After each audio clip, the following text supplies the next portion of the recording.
me, Thundercloud, here, the Australian Poetry Hall of Fame, with my George, my Badger.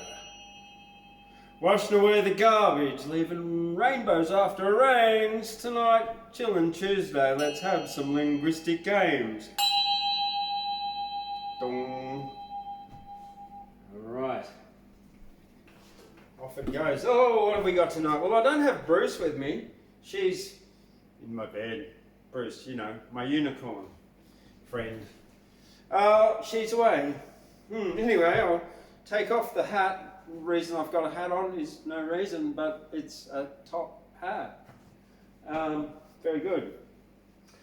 And, well, let's begin the night by acknowledging the traditional custodians on the land on which I broadcast, the Camilroy, and just over the road, up the road, the Banby people, to acknowledge the continuing connection of to the land of both the Camilroy and the Banby people, and of the elders past, the elders present, and the elders emerging, and all the First Nations people across this continent, now called Australia, and acknowledge that sovereignty has never been ceded. And right, so what's been going on here? We've had the Lamb and Potato Festival here in Guyra. It's been very lamby and potatoey. What more can I say? Well, see, the Guyra is a lovely place, and we've got some lovely people here. We had a brilliant bush dance here. Fat time was had by all here on Saturday night, and we'll be doing that again, all things being equal, in 3 months' time. So keep your eyes peeled for upcoming events. On the 11th of February here, we've got an island on the night from 5 till 10. So there'll be the Vanuatu String Band and other acts yet to be announced, as well as the 25th of March. Check up on that as it comes out.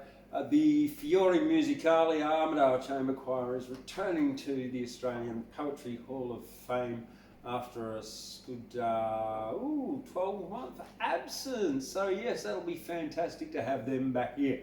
Well, nearly 12 months, it'll be about 10 months, something like that. And anyway, they're coming back. All right, well, because we're in Guyra, let's do a bit of Guyra poetry, because here we are, something I wrote in 2020 called Guyra Strength. And yeah, well, the last 2 lines are left out in the Guyra magazine, but they will be updated and edited soon. The sun shines and the winds blow. It's dry, wet, there's sleet, snow. If you live in Guyra, you get cold. Become tough and strong and live real old. Living in Guyra has wind and sun, and people here walk fast and run. Frosty briskness in wide blue skies. Red sunset and misty sunrise. Ice on Mother of Ducks Lagoon. Spring rains bring more ducks soon. Sunset and the fresh day ends. Sitting around fires, yarning with friends. Yeah, and that's a little Thundercloud poem there from when I first arrived. Hey, currently on a bit of a health kick. I'm kicking on in the gym up there, and watching a lot more what I eat. And this was written for myself, of all people. Just a bit of a self-motivation, I guess. Care for your health, it's your main wealth. Use it or lose it. If you screw it and abuse it, health will be lost, and this is a cost. If you want gain, you need to transcend pain. Get up and go faster than slow. Exercise, train, it's good for your brain. Avoid bad stress. Eustress is the best. Meditate deep, get plenty of sleep.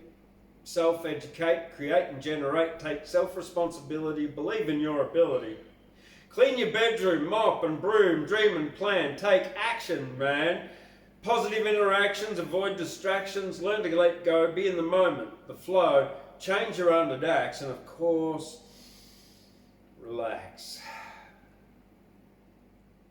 Yeah, it's like that. And okay, that's enough self-indulgent, selfish poetry. Tonight, I have got a book because there's a couple of competitions I would like to enter, and I'm trying to find an Australian bush poem that's funny that I want to memorise. So I've got robust, ribald and rude verse. So let's start the show with a language warning.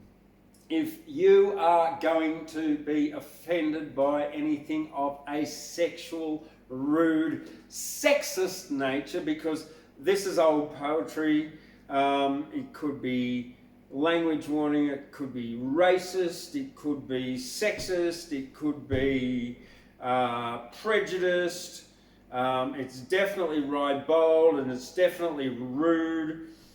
And robust, ribald and rude verse in Australia, selected and annotated by Bill Wannan, and this was published in, and I'll just let you know that, by Lansdowne Press in 1972. Rightio, so we're going back 51 years when this was published. So you think baby boomers in their 20s, they would have been in their 20s, yeah. This is the kind of thinking you're dealing with 50 years ago.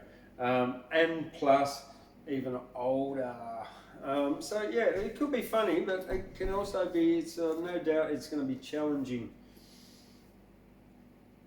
Anyway, this first one that I've chosen tonight was by Percy the Poet, or P.F. Collins.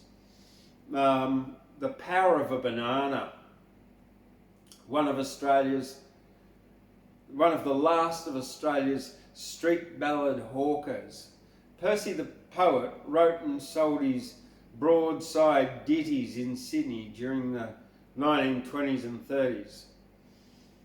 Dr. Russell Ward has pointed out that some of these compositions passed into oral tradition and variants have been collected in North Queensland and Victoria. His best known ballads were The Death of Les Darcy and Farlap. Alright. It's got a chorus in it. I'm not going to do the chorus all the way through because it's just going to detract from the poem. But I'll do it after the first verse. The Power of a Banana. Adam and Eve in the garden sat. They had no cause to hurry, but something in the mind of Eve caused her to sigh and worry. And when she got up and walked about as handsome as Diana, then Adam said to her, "My dear, do have a ripe banana. Banana, banana, ripe sweet banana. If your wife is cross with you, just give her a banana." That's the chorus. They were as happy as could be and free from earthly care. They were allowed to eat all fruits except one apple rare. But the devil came just like a snake, some say like a goanna. Then Adam ate the apple rare and Eve had a banana. A friend of mine 2 years ago met a lovely girl. Her golden hair and large blue eyes would fascinate and all. She's now his wife and happy too. Her name it is Joanna. She's proud of him. Why so? Because he gave her a banana. Sure, fruit is good at any time. 'Twill make one strong and healthy. The king, the queen, the soldier brave, the poor, likewise the wealthy. There's peaches, pears and passion fruit when Next you meet Susanna, don't be shy, wink your left eye and give her a banana. All right. Give her a banana, eh? All right. So robust, ribald and rude verse. Here we go. This is irrelevant as it is. I'll read on. This is from Baring Gould's The Lure of the Limerick. In the Garden of Eden lay Adam, complacently stroking his madam, and loud was his mirth, for he knew that on earth there were only two bulls, and he had 'em. Yeah, all right. Now this one's called Abolish the Skirt. I've extracted the final two stanzas from Edmund Fisher's The Thrice Accused Skirt, included in the Bulletin Book of Humorous Verses and Recitations, 1920. Abolish the skirt, and it enables a flirt with twisting and swishing to keep the boys wishing, whilst grey-headed parents are tushing and pishing at all those devices whereby she entices the amorous Percy to covet possession of shapes which are cramped in their means of progression. The pants of the harem, why can't women wear 'em? Would show the boys facts, but the hobbles ensnare 'em by broadly suggesting legs more interesting than mostly are hid in inflammable gowns, like quite bandy perhaps, or knock-kneed like a clown's, through transparent trousers might worry the wowsers, and parsons would view them with scandalised frowns. They hold no illusions for Percy and Bert, who, backing their fancy, would bet on a cert. Oh, abolish the skirt.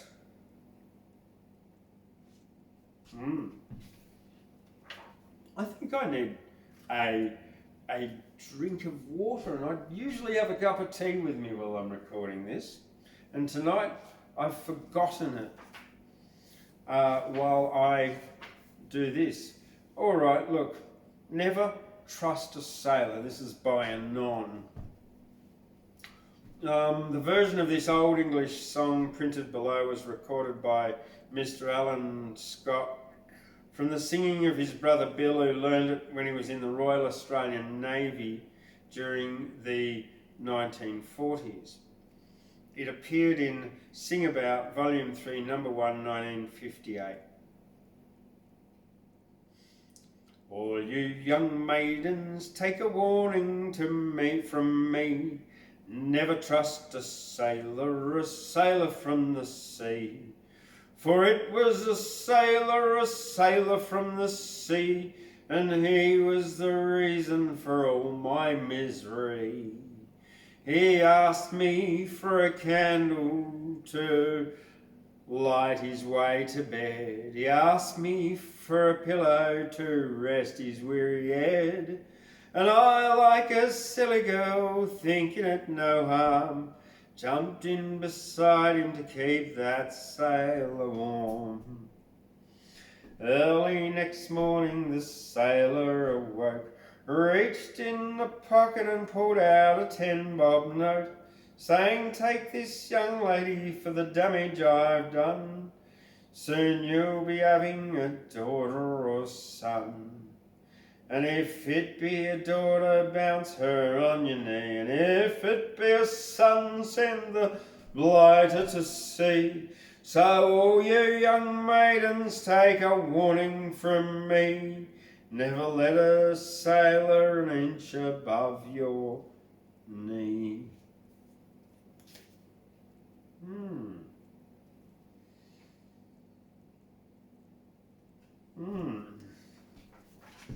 Now, there's insinuated like date rape in that. That's rather Yeah, I see why it's called robust, ribald and rude verse. So yeah, language and concept learning continues because we just don't know what we're going to come up with. And I'm very glad I gave that warning earlier. So you can't complain.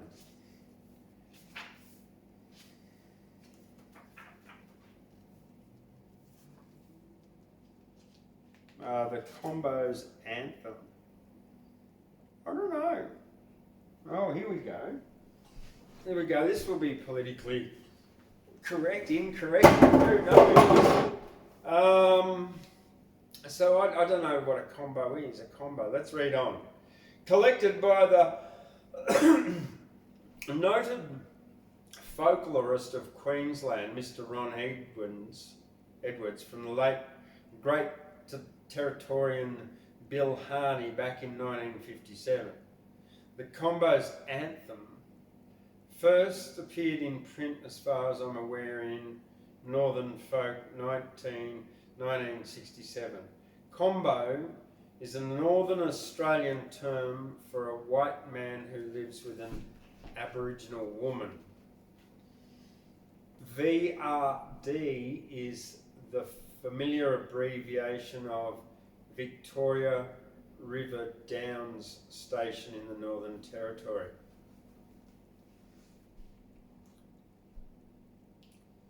The Combo's anthem. When the stock panel slants to the last gnarly beast and the smoke signals rise, we will ride to the feast where the Pandanus fairies are singing their song and the black ducks are mating by quite billabong. Neath black velvet banners we'll carve our way through as we march to the strains of a didgeridoo. We love and we laugh as pale introverts sigh. We'll sneer at protectors whose laws we defy.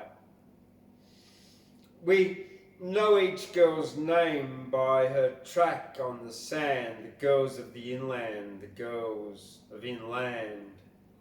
The maids of the mountains and the Lord, I forgot, the sirens of seahorses, the best of the lot. They're comely and dark, and the glints in their eyes are as dewdrops that gleam on a wintry sunrise. And the firm rounded breasts that seductively tease are like seed pods that sway on squat boab trees. So hail Borroloola, the old VRD, the Nash and the Hill for a cracker old spree. We are riding with checks and we sing as we come for a gutful of woeing and gutful of rum. Let gin shepherds watch when the rain clouds appear and the ring of the horse bells tells the girls we are near. They may lock up their studs, but we'll steal them away to our smouldering fires till the break of our day. So green as the grass when the rain early falls and we pull off packed bags and we answer the call. We will ride down bush tracks and friendships renew to the beat of a tab stick and didgeridoo. Oh, there you go. It wasn't as politically incorrect as I predicted in my own mind. The Gundawindi song, and there's only 2 verses here and a chorus.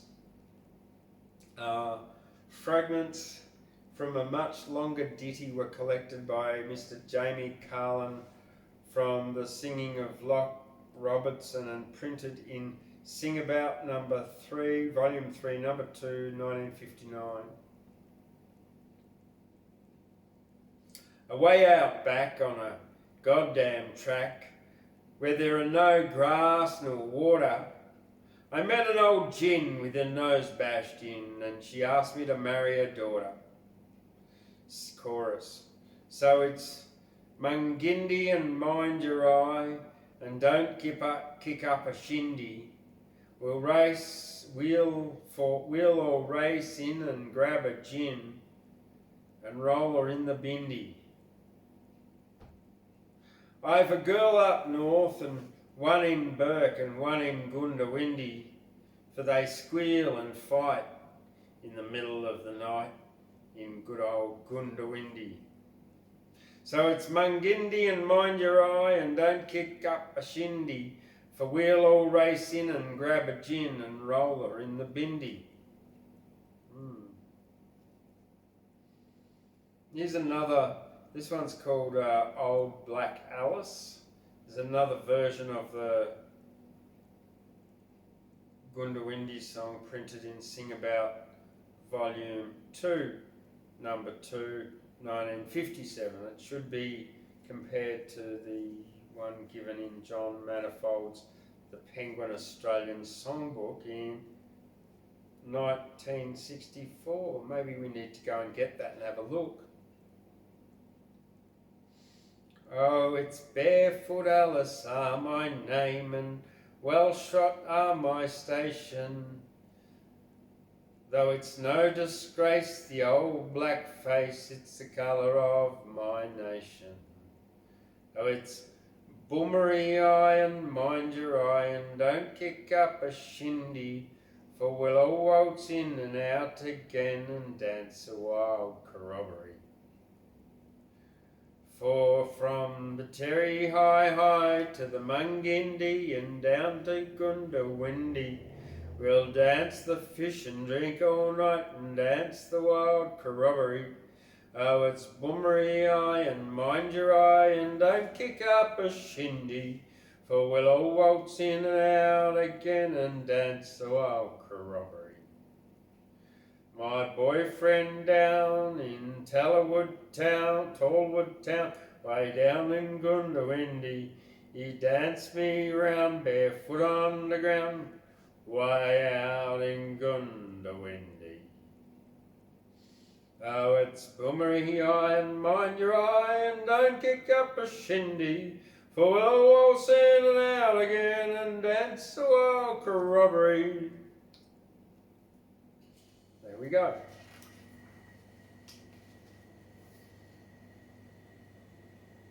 Alright, the one that I chose earlier actually, this is Uncle Unwin's Dance by J.K. McDougall, a Melbourne poet published in at least 5 volumes of verse between 1922 and 1948.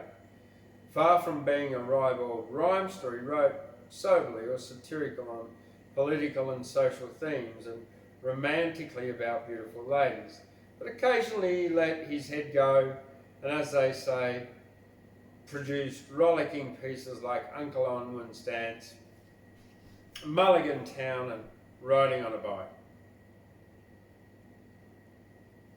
In a night of splendour, when hearts were tender and earth had the glow of romance, we all went merry on hock and sherry to Uncle Unwin's Dance. There were flowers and streamers and they nooks for dreamers, and no one looked dourly askance, while couples were teasing and flirting and squeezing at Uncle Unwin's Dance.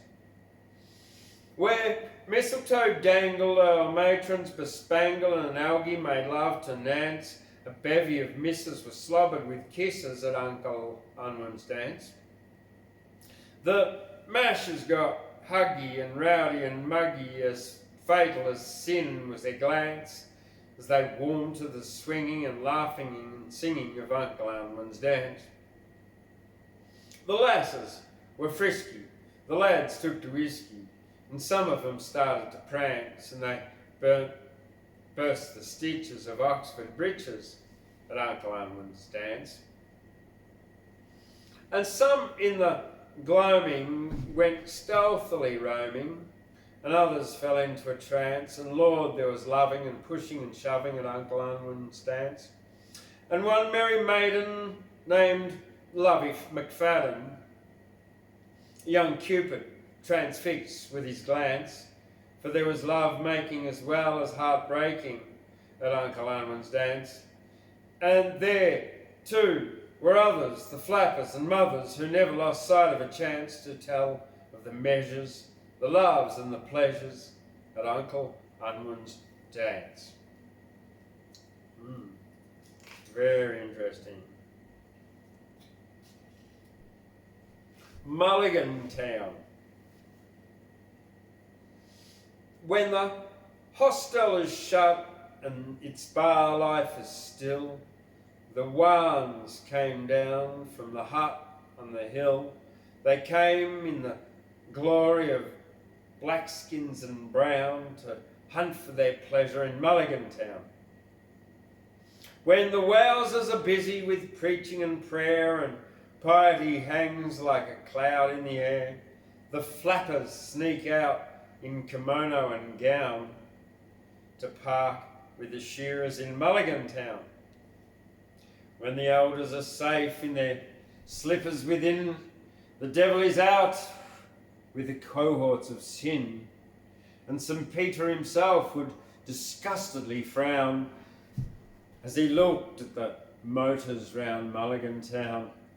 Demure are the damsels before it gets dark, who are bold later on with their squires in the park, and each takes a risk with her amorous clown that soon as the scandal of Mulligan Town.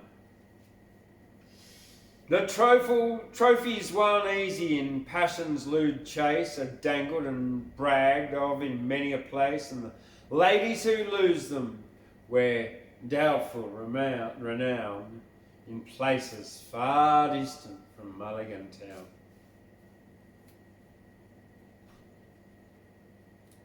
All right. Bullock Bill. This is one of the early versions of the ballad made popular by Jack Moses about the dog which sat on the Teamster's tucker box at the old-time camping site near Gundagai. The story's known in nearly every Australian. Now, dogs which sit on their master's tucker boxes are hardly likely to make history. The Teamster's final misery after a day of great trials and tribulations was that his dog shat on his tucker box. Our sympathies go out to the old timer. As I came down Talbingo Hill, I heard a maiden cry, "There goes old Bill the Bullocky, and he's bound for Gundagai. A better poor old bugger never cracked an honest crust. A tougher poor old bugger never drug a whip through dust. His team got bogged on the 5 Mile Creek. Bill lashed and swore and cried, 'If Nobby don't get me out of this, I'll tattoo his bloody hide.' But Nobby strained and broke the yoke and poked at the leader's eye.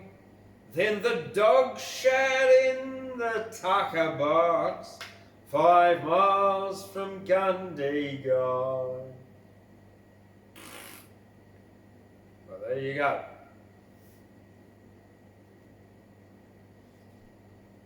The great Australian adjective. I reckon you could probably change it to fuck these days, but pardon me. Pardon me. A sunburnt bloody stockman stood in a dismal bloody mood. The apostrophised his bloody cuddy. "This bloody moke's no bloody good, he doesn't earn his bloody food. Bloody, bloody, bloody." He jumped across his bloody horse and galloped off of bloody course. The road was wet and bloody muddy, rode up the hill and down bloody dale. The wind it blew a bloody gale, bloody, bloody, bloody. He came up to a bloody creek. The bloody horse was bloody weak. The creek was full and bloody floody. He said, "This moke must sink or swim. The same for me as bloody him. Bloody, bloody, bloody." He plunged into the bloody creek. The horse it gave a bloody shriek. The stockman's face a bloody study, ejaculating as they sank before they reached the bloody bank. Bloody, bloody, bloody. Wow. Swagman's twinges.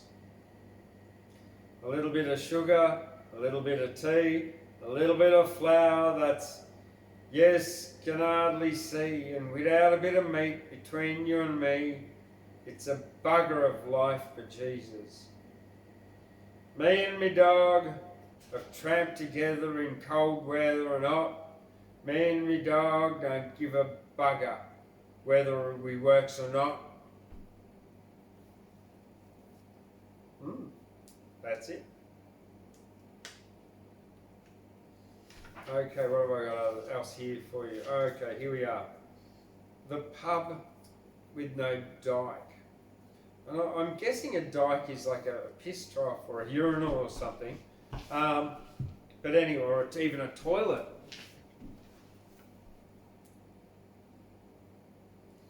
A parody of a pub with no beer. This song seems to have appeared in print the first time in the NAPSA songbook, compiled by Peter Hickey. It's getting late tonight. I'm very late recording this. I'll tell you a story that happened to me. A new pub had opened and its beer flowed free. I'd had several drinks and was full of mad talk. Mother Nature came calling and I went for a walk. There were blokes going out and blokes coming in, and the racket they made was a hell of a din. I spoke to a swaggy we all know as Ike, and sadly he told me the pub had no dyke. So I wandered out back in the chilly night air and saw about 20 or more blokes out there. Some yodeling, some cursing, but say what you like, they wouldn't be there if the pub had no dyke. And I got quite a scare and my heart gave a thump. Boom, boom. I thought Bill the blacksmith was only a stump. He got up and cursed me and said, "Dirty dog, why don't you go elsewhere to run off your grog?" 'Twas then the top button broke off me pants and they fell down and tripped me in a nest of green ants. I yahooed and yakkied and boy did I hike. I couldn't care less if the pub had no dyke. Well, I ran back inside over bottles and kegs. My trousers like obbles were still tripping me legs. Me mates poured some whiskey where me rump it was hot, and the old spinster barmaid dropped dead on the spot. Then a big drunken cowboy, eyes bulging like buns, said, "I'll fix those ants, boys," and drew both his guns. The first shots he fired rang out through the night, and the stings of the bullets hurt worse than the bites. I got such a fright, and I ran from the hall and jumped on my push bike, no trousers at all, and vowed I'd make sure I pedalled as I pedalled that bike that the next pub I went to really did have a dyke. Well, there we go. Well, thank you very much for joining us here on Chilling Tuesday Poetcast. This date, the 24th of January, 2023. I'm Thundercloud, washing away the garbage, leaving behind rainbows. And yeah, in just a few days, I'm going to be 53 on Saturday. I'll see you later. Don't forget to subscribe and like, thumbs up and that stuff.